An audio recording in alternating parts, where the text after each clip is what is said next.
Yes, guys, we are back with another episode 17 to be exact. And we have another special guest on the show. She is a Philly alum, a Drexel alum, and a Harvard SVMP alum who has participated in the Drexel Incubator, founded and was a CEO of an ed tech startup, and previously worked at LinkedIn, Volta Charging, SAP, Boost Linguistics, and Johnson & Johnson. Please, guys, help me welcome Shania Smith. How are you? Such a pleasure to see you again. Thank you. You read my whole resume. I didn't know you was gonna do that. Listen, we got to do our due diligence. We got to know, and we got to let the audience know who we dealing with. Yeah, that It's part. nothing to play with. Thank you for the introduction. I'm doing good. I'm happy to be here and have a conversation with you guys. I was saying before how y'all got some good episodes already going, so the pressure's on, but I'm excited to have a conversation and hopefully share some information with your viewers. For sure, and I know you're gonna apply the pressure, so there's no doubt about that. But let's definitely dive in. Right, talk to us about what it was like growing up in Jersey and in Philly, and having roots between the two, and also having that, Afro Latino roots within your family as well. Mm-hmm. We getting into it. It was I would say, honestly, a lot of the reason why I am the way that I am is because of my background and because of my family. So that's one, got to give credit.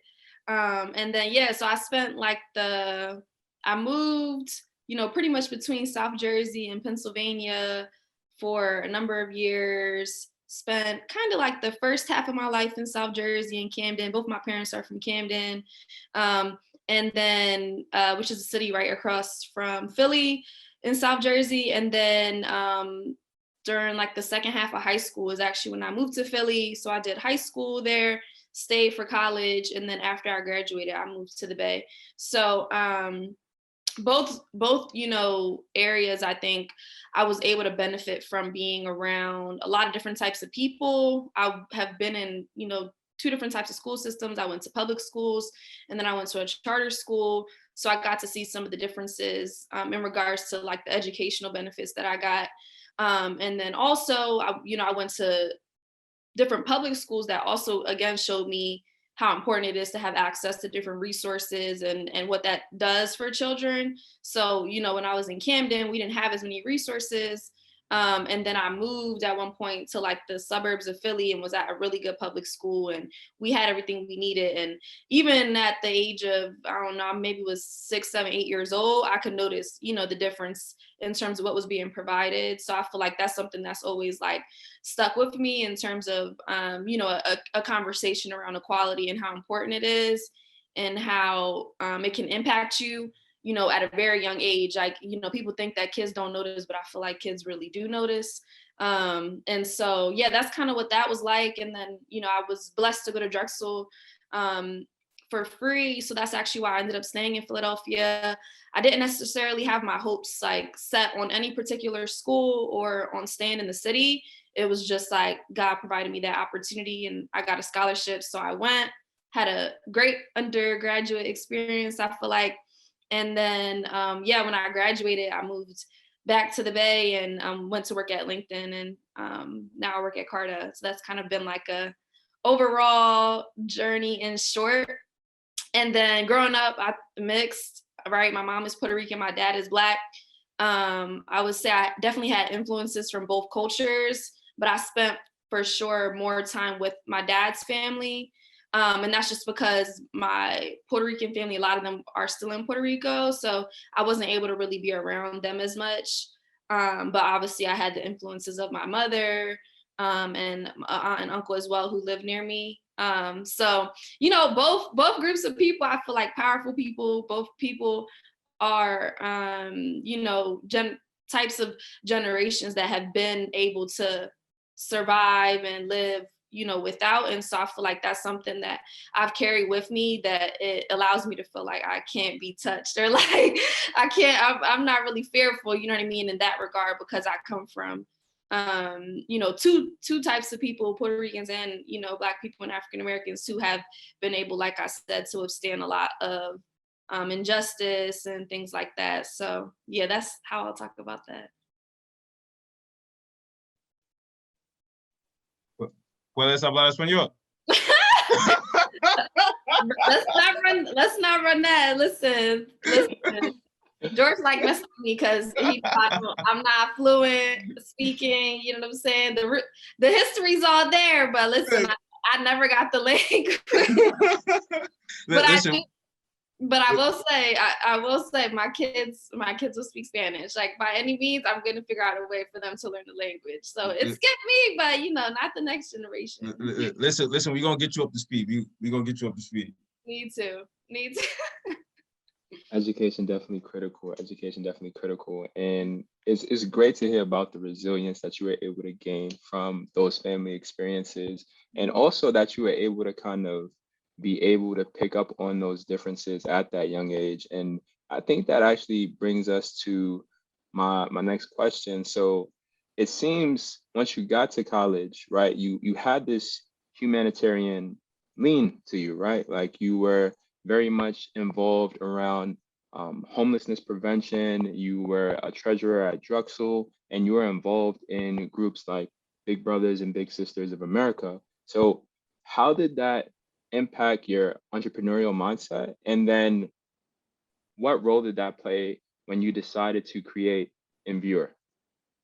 Yeah, it played a big part, I would say. I think that, like I said, when you are like, I feel like exposed at a young age to things that aren't right. And my mom was always very honest, and she always had very honest conversations with me at a young age. So I feel like I was always sort of wiser in that aspect. So then when I got to high school, that was actually when I had thought about, sort of what I would want to do for a career. And my first inclination was actually to like launch a nonprofit, because I thought that was the only way that you could do good. I didn't understand the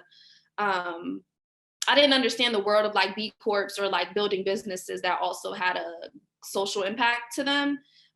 So when I was in high school, that was sort of when I started to like formulate that thought, like, okay, maybe if I want to do good, then okay, I'll launch a nonprofit. And then of course, everyone kind of just was like, well, you're not going to make any money and, yada, yada, yada. And I was like, well, why can't I make money and do good?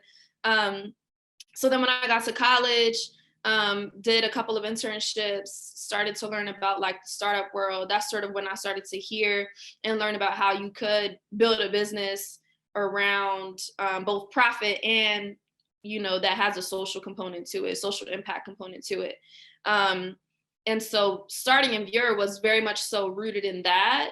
And I had already been working at the Boost Linguistics, a startup you mentioned before, to just sort of get my feet wet and learn from those founders who were working on that company at the time. And during that time is actually after that, I should say, is when my co-founder actually approached me, and she reached out and was like, hey, I have this idea. Like, I know you kind of are like involved with the startup world, and like, I want to get your sort of perspective and take on it.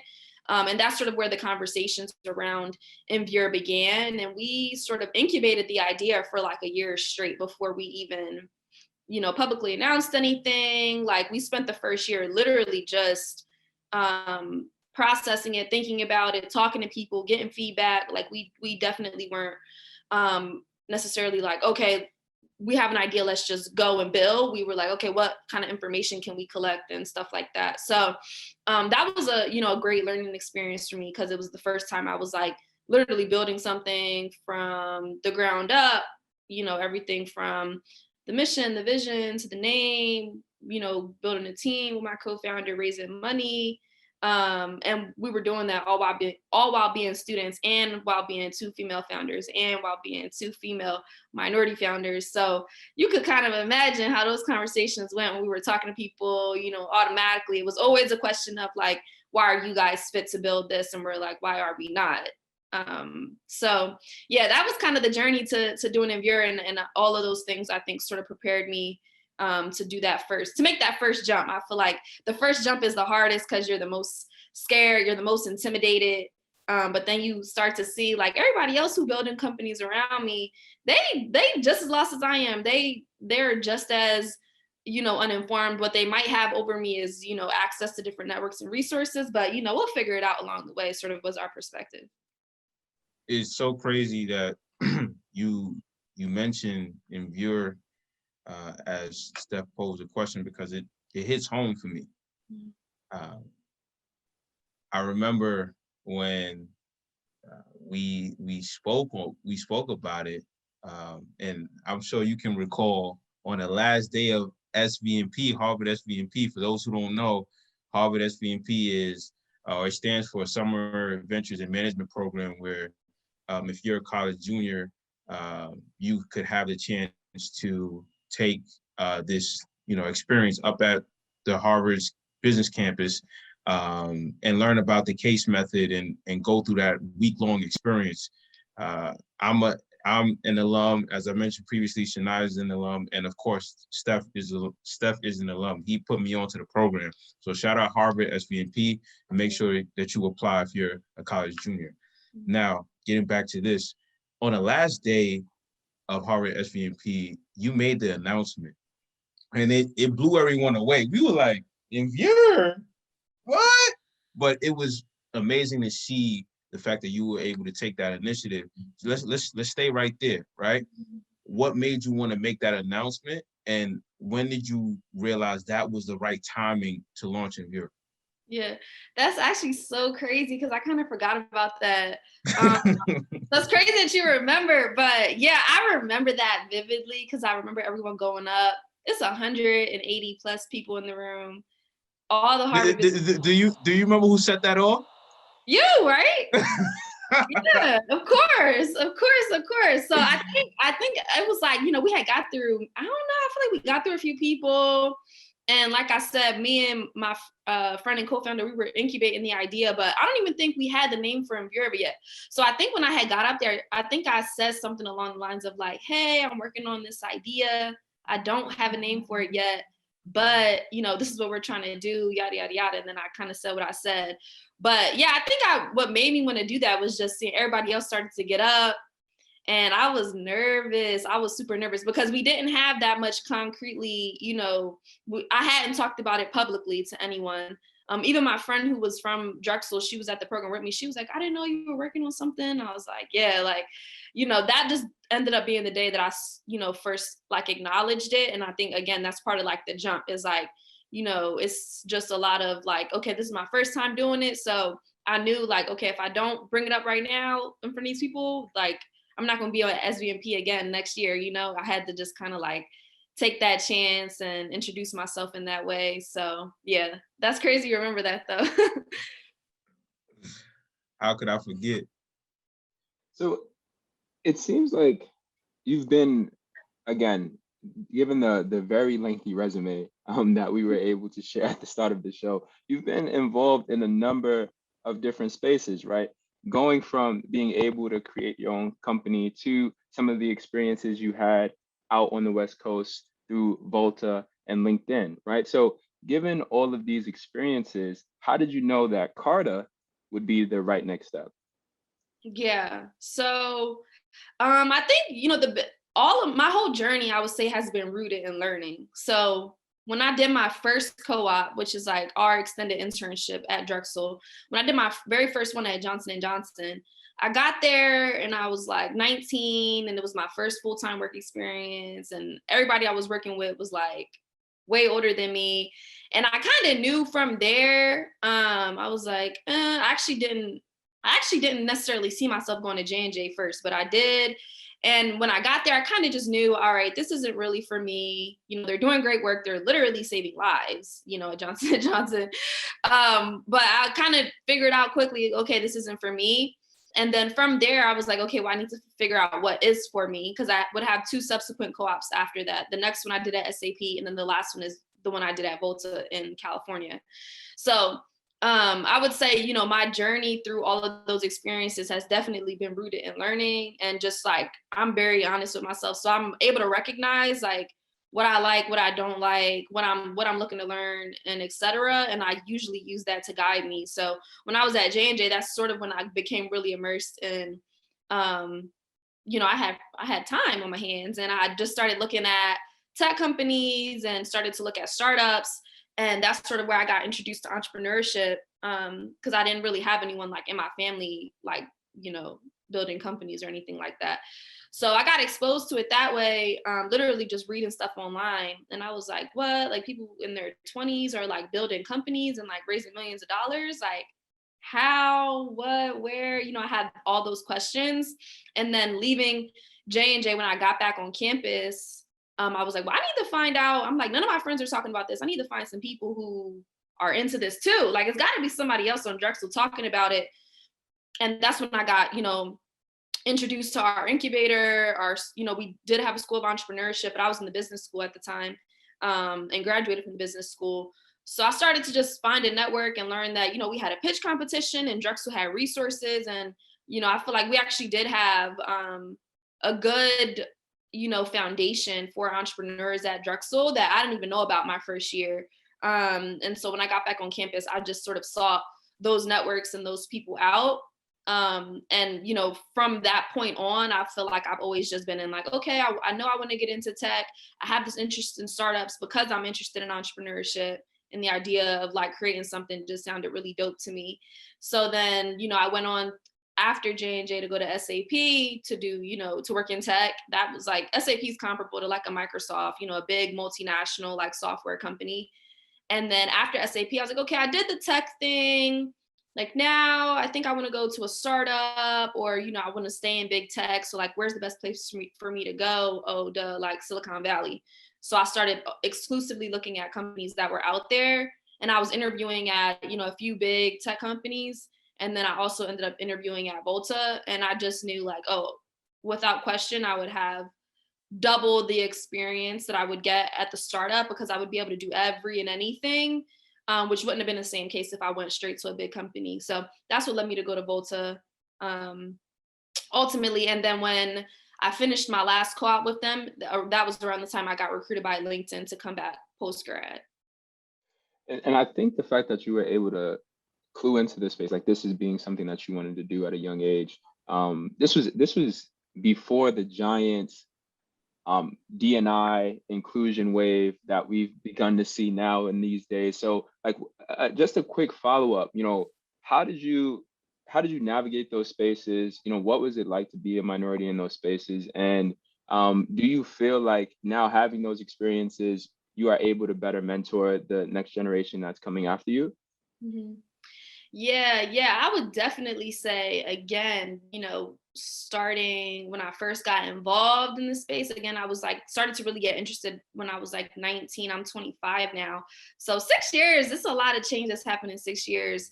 And definitely when I started to go and work at different places, it became pretty apparent, like, there wasn't going to be a lot of representation. So I think it was just something that I realized I was going to have to get, unfortunately, comfortable with, at least for the time being. SAP did have, we did have a head of diversity and inclusion. We did have some, because of it's a tech company that was based just outside of Philadelphia. So they were able to like benefit from the fact that they were located near a diverse city, which is like not the case for a lot of other places. But, of course, I was like the only, minority on my team at SAP. The person before me actually was a minority as well. He was Latino, but he went on, I basically replaced him. So then when I came in, I was the only one. And then when I went to Volta, I was like one of two, I think. And then like, stuff like that. So it's always typically, if I go anywhere, it's a handful of us or less, literally. So it was something I think I had to get comfortable with. And it was something that I feel like I just had to like step into that, reality. And I will say, I never necessarily had like any feelings of imposter syndrome. Like, that's something a lot of people talk about. And I never really had that issue. And I think a lot of it was also just, again, rooted in like my mom being who she was, and just like I was always very empowered from a young age. So even if I was in a room, which has happened with like all white men, or it's all white people in the room and we're all like, I just was never scared. Like I was just like, all right, this is how it is. It was definitely something I would recognize, but I would never see myself as like lesser or anything like that. And so then when, like I said, when I went to Volta, I carried that with me, you know, and I was again, one of the youngest people there. And so I more so just saw it as, okay, how can I show up and like represent, being that I'm the first person on this team who looks like me, and make a good, you know, impression, and let them know like they should hire more people like me, essentially. So then, you know, fast forward, I've just like used that as I've gone on to work at different places to, you know, encourage other people to enter tech. Like a lot of people now, since I've gotten into tech 5 years ago, have now gotten and really involved in tech. So I think that's really exciting. You know what I mean? Like we're all now entering into these industries. And I think that it says a lot, you know, a lot. Change is coming, I feel like, and it's pulling up, you know. Sounds like a Change Gonna Come song by Sam Cooke. That's real. That's real. It's so exciting to hear that you're at Carta now. And we know that Carta has provided services that allows investors to manage their cap tables. But for our audience, could you explain the additional central roles Carta performs for investors and why these services are so critical? Like literally break down what Carta is to people. I'm sure they would love to know. Yeah. So I will say first, I'm not a spokesperson, but the way that I think about Carta, you know, really is just an overall solution for, you know, equity management, and, you know, I would say a leader in providing, you know, ownership solutions. So that was something that I was definitely very drawn to. When I left LinkedIn, I had an interest and have had a growing interest in just like fintech. And so I was interviewing at a few different fintech companies, Carta being one of them. And I had never really thought that I was going to work in like the financial like sector at all. So, but it would have to be fintech, I would say, for me to do it. Like there would have to be some tech involved with it. I don't think I could jump, you know, I'm not gonna say never, but I don't think I could jump the whole ship and end up like at a bank or something. But who knows? So yeah, the way I think about and describe Carta is, you know, essentially, you know, it's historically been a software company that helps founders specifically, particularly, and investors manage their cap tables, which your cap table, I learned a lot about this literally over, you know, the last 6 to 8 months or so. I didn't even have that much literacy around it, which says a lot, because I was a founder. But your cap table is essentially just, you know, the list of people who have ownership in your company.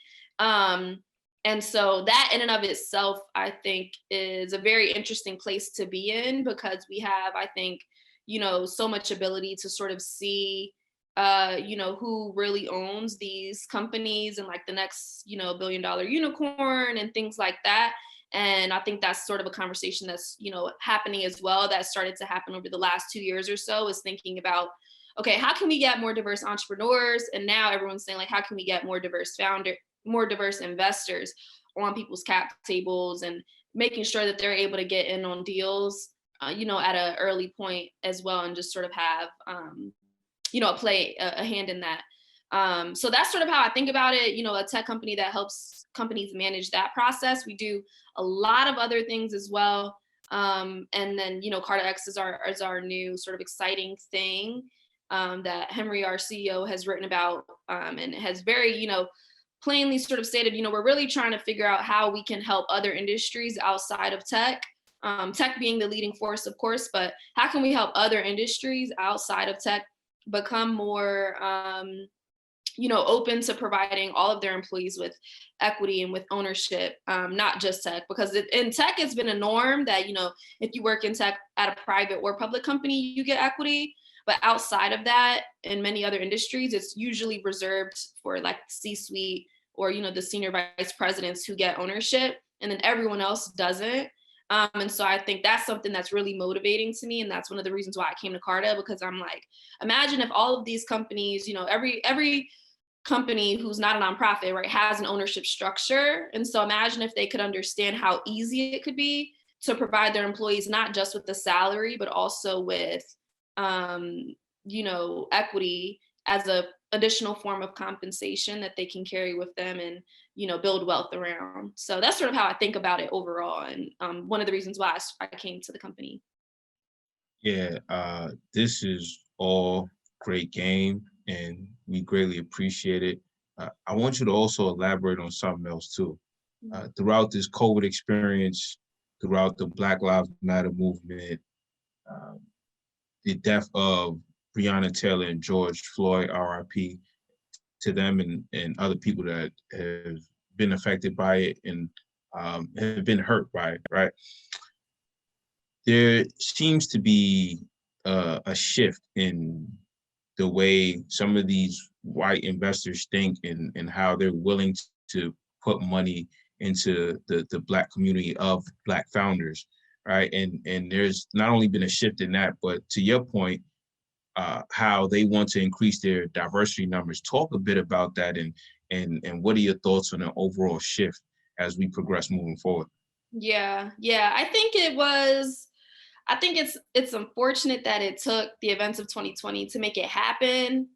But at the end of the day, I'm glad it's happening, even if it's sort of like we're forcing their hand a bit. Or maybe it feels like we're forcing their hand, depending on who you ask. Because again, it wasn't as much like the decisions that companies have made in 2020 alone. It was like a switch flipped, like, you know what I mean? From Apple to like so many, individuals who, were carrying a lot of wealth to companies who are, who have a lot of money that they can allocate resources to. I feel like it was like a switch with like everybody was like, we're standing with y'all, we're putting money where our mouth is, etc. And I think it's unfortunate that it took those lives to be lost for that conversation to happen and for people to actually put action behind it. But at least it happened. At least it's happening. And so I think with that, we just want to really, I feel as though we just got to make sure that we're continuing to keep the pressure applied and not let them think like, okay, we've forgotten, thanks for that donation. We can move on and act like there are no other issues. But yeah, I feel like a lot of, inequalities were brought to the forefront. And now, I think also Black people and minorities in particular are realizing we have a very strong voice if we use it together. So that's sort of what I think about it. So I think we just have to keep the momentum going. We have to, keep the conversation going in all areas and carry it that way. Thinking on that last point about momentum, I want to bring it back to the conversation around Carta just for a brief moment, because you did allude to some of the other spaces that the company is expanding in. And we understand that your role currently today looks at a lot of those other spaces in arenas like renewable energy, like cannabis, like wellness. Cannabis in particular is interesting because of its attachment or its involvement with minority populations, and now being rebranded, co-opted, and being introduced into this new world as something entirely different, right? What are the implications for those same minority communities that were once penalized from selling the very same product, right? So, how is your day-to-day structured, and what are the roles and activities that you do that also contribute to Carta's larger growth?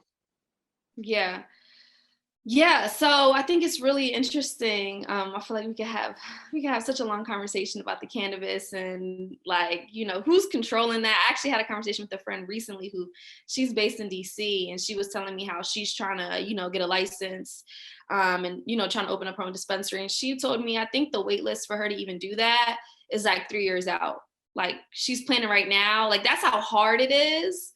And that's just the time you have to wait. That's not even including the hundreds of thousands of dollars you have to have ready to pay for the license. You know what I'm saying? So yeah, we could talk a lot about that. But yeah, and then to speak on what you were saying before. So yeah, a lot of those industries is sort of what I'm focusing on right now as part of my role. And again, it's one of the reasons why I think it's very exciting, because these are industries that again have traditionally not provided, aside from cannabis, because that is such a new industry, like so new, like every state in the US is not even legalized yet. But you know, the other industries, you know, like renewables, like, you know, even the financial market, if you think about like banks and stuff like that, like a lot of times don't provide, you know, entry level employees with equity. And so I think there's just a lot of room. And I think if you know, we can really just, which is what we've been doing, we've just been proving how easy it can be to provide employees with equity. Hopefully other companies will get on board. And you know, I watched this interview that my CEO did, and he pretty much just said, like, you know, imagine, you know, historically people would work their entire lives to retirement, and the only thing they'd have is the money that they made from their salary, you know, like the checks and the money that they took home. Imagine if instead of just that, you would have equity as well, which, you know, over the course of decades would compound like so crazy. And imagine what that, you know, additional form of ownership could do for generations. And that could be a new asset that, you know, you could pass down to your family members. So, you know, I think that's really something that, you know, I'm excited to work on and figure out how we can continue to make it, again, accessible, continue to let people know, hey, this is something that every industry can do. This is not specific to tech, you know, or technology. Everyone can get on board. And I think a part of it is, it's a big piece of it is around education, because again, if you're not in tech, you don't even know that is something that you should have access to, or, you know, is important to have access to. So I think if we can get both sides to get on board and, you know, get employees to advocate for themselves and get, you know, companies to see why it is a value add for them on both sides, that will help to speed things up for sure. Great facts. And we're gonna wrap this one up. One final question, we promise. Here at Dream Shakers, we're all about paying it forward. So what are the 3 pieces of advice Shania would give to her younger self? Good question. 3 pieces of advice. I would say first one that came to mind is like, you know, like sort of like your path has already been written. So like, don't stress. Like, you know what I mean? I'm definitely a believer in like what's meant to be is gonna be. So like, kind of don't worry. I feel like it's a greater purpose at hand. So that's the first piece of advice, is like, it's already been written. Like, you know, just live your life day by day. Second piece of advice, dang, you need 3 pieces. Let me think. Oh, well, you know, I'll say this one, you know, invest earlier. You know what I mean? Like, learn about investing earlier. It's crazy right now. Like, you know, with TikTok, like my 18-year-old cousin, she'd be sending me little TikToks of teenagers talking about going to buy, I don't know if y'all are on TikTok. I'm not on TikTok, but like literally teenagers going to buy, you know, stocks and stuff like that. And they're giving each other game on TikTok. So wild what technology could do. But if I could tell myself that, I'd be like, Shania, take this, you know, a little bit of money you've been making and like, don't buy sneakers, but buy some stocks, like buy some stocks. I would tell myself that. And then let's see, 3 is, I'll say just like, you know, one thing I would just encourage is like, just being open to like, you know, having a lot of different interests and chasing a lot of different paths. Like, I feel like, again, traditionally it's been that, you know, people will have one career and like, that's what they do forever. And like, that's sort of like the admirable thing. But as we kind of spoke about earlier, I've worked in so many industries now. And I feel like I'm not going to be the type of person, or I'm just naturally not the type of person who is like, you know, satisfied with just knowing one thing. I'd definitely much rather know a little about a lot of things, and be very well-rounded in that regard. So like, I've worked in healthcare, I've worked in, you know, renewable energy, I've worked in fintech now, I worked at a social media company, if that's what you want to call LinkedIn. So it's like, you know, I feel like that's a really important piece to my journey, is being able to say I've worked in all these different spaces. And I think it's a value add. So I would say like, keep being curious like that. Like, hopefully my run is not over yet. Like, hopefully I enter even more new industries in the decades to come. You know, we still get started though. So we'll see what happens. Oh, we definitely appreciate you. Sure. That's a wrap. That was the end of today's episode. So again, thanks for dropping by. Thanks for being a part of this. And we look forward to following your journey and Thank seeing what's next. Thank you for the blessing, Shania. Appreciate it. you.